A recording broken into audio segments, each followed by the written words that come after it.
Hey guys, so here's how you know if your Google Ads is running.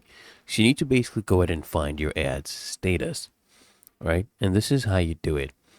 You need to go to your Google Ads account, click the campaigns icon, and then what happens is you want to click on campaigns again in the drop down in the section menu.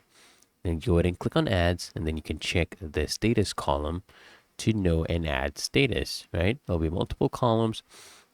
Now, here is how you can interpret your ad status, right? If it says paused, then it's because you probably went and paused it.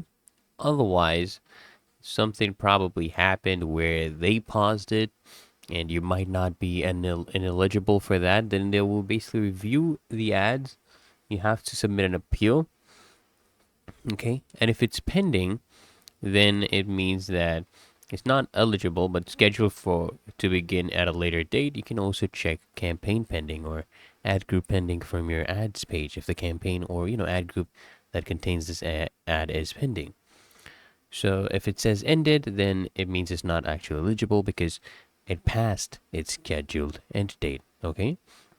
And if it's removed, it's not eligible because you removed it. So removing an ad means you don't show or accumulate new costs until it's re-enabled. Okay, you can go ahead and enable that.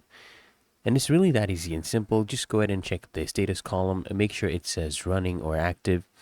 So I hope this guide provided value to you. And if it did, consider smashing that like button as well as subscribing to frequently asked questions. And I'll see you guys in the next one.